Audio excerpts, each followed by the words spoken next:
जीव गर्भ में भगवान से क्या वादा करता है? क्या वह उसे निभाता है? आइए जानते हैं भगवान श्री कपिल मुनि व माता देवहूति के संवाद से। माता देवहूति ने पूछा, मातृ गर्भ में तो जीव को बड़ा सुख मिलता होगा, न सर्दी है, न गर्मी है, न शोक है, न मोह। भगवान कपिल ने उत्तर दिया, यह मत पूछो माता।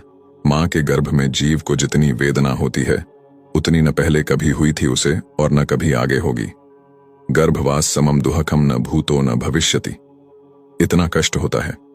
हजारों छोटे छोटे जीवाणु कीटाणु जो मातृगर्भ में पलते हैं, ये जीव के कोमल त्वचा को काटते हैं।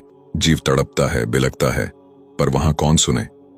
यदि मां चटपटी वस्तु का सेवन कर ले तो इसको कष्ट होता है। मां कभी गर्म वस्तु का सेवन कर ले तो इसे दुख पहुंचता है। 7वां महीना आते ही जन्म जन्मांतर के कर्म इसको याद आते हैं और भगवान की स्तुति करने लगता है। तस्योपसन्नम वितु जगदिच्छयातना नातनोर्भुवि चल्ल चरणारविंदम। अर्थात परमात्मा से कहता है कि हे भगवान, एक बार मुझे इस गर्भ से निकालो, गर्भ से बाहर करो प्रभु। आपका ऐसा भजन करूंगा कि फिर कभी गर्भ में नहीं आना पड़े। भगवान कहते हैं, तुम गर्भ में ही स्तुति करते रहो, बाहर आते ही इस कष्ट को तुम भूल जाओगे। जीव कहता है, सत्य कहता हूं, एक बार गर्भ से बाहर निकाल कर देखो, मैं तुम्हें कभी नहीं भूलूंगा। बड़ी बड़ी प्रतिज्ञाएं करता है। 9वां महीना पूर्ण हुआ, 10वां मास आरंभ हुआ और जैसे ही प्रसव की वायु का वेग आया, जीव मातृगर्भ से तुरंत संसार में आ जाता है। जीव संसार में आते ही प्रभु को भूल जाता है और भक्ति रहित कर्म करके दुख भोगता है। गुरु साधु शास्त्र अनादिकाल से कहते आए हैं, हरि का भजन करो, हरि है तुम्हारा। बाकी तो सब तो झूठ है, फरेब है, धोखा है। बुद्धिमान व्यक्ति ही हरि भजन कर सकता है। श्रीमद् भागवतम में भी यही उल्लेख है। जीव को मात्र गर्भ में इतना पीड़ा होता है कि वह भगवान को स्मरण करने लगता है।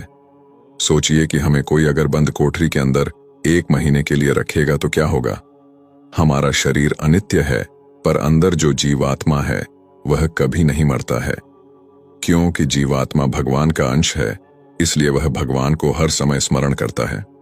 परंतु इसे कोई भौतिक शरीर मिलता है और कोई ऐसी जगत में जन्म होता है तो उस जगत के वैष्णवी माया शक्ति के प्रभाव से वो भगवान को भूलकर उनके माया जगत में आसक्त हो जाता है। ऐसे ही जब जीवात्मा मात्र गर्भ में होता है तो वह भगवान को स्मरण करता है।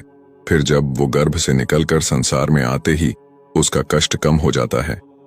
जीवन का उद्देश्य भूलकर समय को व्यर्थ किए जा रहे हैं। हमें समझना होगा कि जीवन प्राप्त क्यों हुआ है। यदि समय रहते समझ जाएंगे तो उचित ही है, नहीं तो इसी धरा पर प्रेत बनकर घूमना होता है। फिर भटकते रहते हैं और जीवित परिवार के सदस्यों से उम्मीद रखते हैं कि मृत्यु उपरांत वो हमें समय समय पर भोग तर्पण आदि द्वारा देंगे। लेकिन आज समय बदल गया है। आज का मनुष्य तो जीवित माता पिता को सही से नहीं रखता है। मरने के बाद तो कहां से कुछ करेंगे। इसलिए हमें अपनी यात्रा को इस प्रकार बढ़ा देना चाहिए ताकि मरने के बाद भी किसी की सहायता की आवश्यकता ना पड़े। मृत्यु के बाद यदि अपने ही घर में प्रवेश करने का प्रयास करोगे तो आपके ही परिवार के लोग किसी तांत्रिक से बंधवाकर भूमि में दबवा देंगे। फिर अनंत काल तक मंत्र बंधन में पड़े रहोगे। धन के साथ वो कर्म धन भी अर्जित करे जो मृत्यु के बाद काम आने वाले हैं। मृत्यु के बाद भी जीवन होता है, इसे कोई नकार नहीं सकता। भागवत गीता में भी प्रेतों का वर्णन है। इस दिव्य ग्रंथ में कर्म से संबंधित फल का विस्तार से वर्णन किया गया है। आज समय है, कल तो मात्र पछतावा है।